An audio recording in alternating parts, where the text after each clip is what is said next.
Ladies and gentlemen.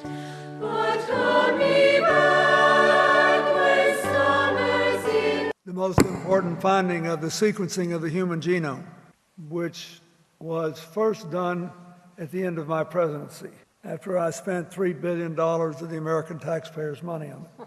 Best money we ever spent. Over $200 billion of economic activity, vast new discoveries, great new jobs, and you can sequence your genome for $100 or so now. But the most important thing for this gathering is that every non-AIDS-related difference you can see in this room is contained in 1/2 of 1% of our genome. Every single human being on Earth, not 100% descendant from sub-Saharan Africa, which is nearly no Africans. 100%, back to the dawn of humanity. Every other human being has between 1 and 4% of his or her genome inherited from our pre-human ancestors, the Neanderthals. I remember I read that one day and I go prancing into Hillary expecting to be impressing her with my vast knowledge of life science. And she said she could have told anybody that I was part Neanderthal. What's the big deal about that? I said, I know, but you are too.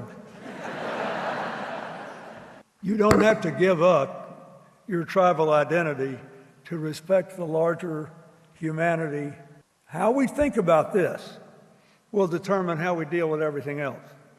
With climate change, with the largest species destruction rate since in 10,000 years, with vast economic inequalities, with all these other issues, cyber terrorism and all of that. It begins with this.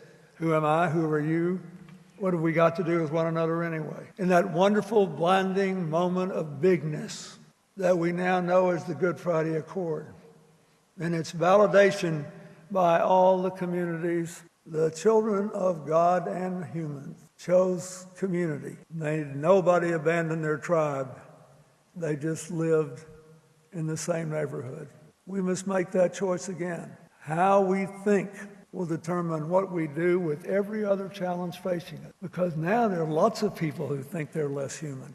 Now, given the economic inequalities and the rapid pace of social change and all the upheaval that's going on all over the world and here in Europe, people are reassessing whether what we have in common is more important than our difference. And a lot of people begged to differ.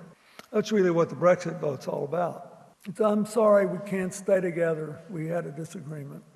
Oh my God, I didn't know I was going to use that customs things and all these economic benefits. Oh, why didn't anybody tell me that? So the world is now in a conflict between whether we should stop our mingling with others at the tribal level or whether communities are better. Whether diverse groups make better decisions and create more wealth and life and opportunity, or homogenous ones do because they don't push us so hard and we feel more secure.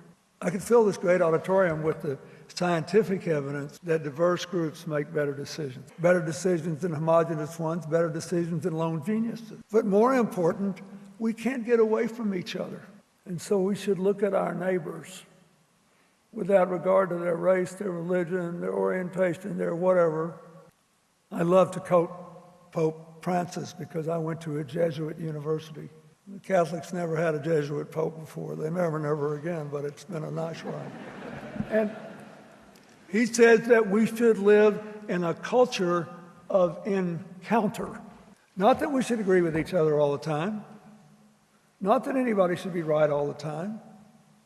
But that we should encounter each other as people and find ways to be together. That's really what the Good Friday Accord did.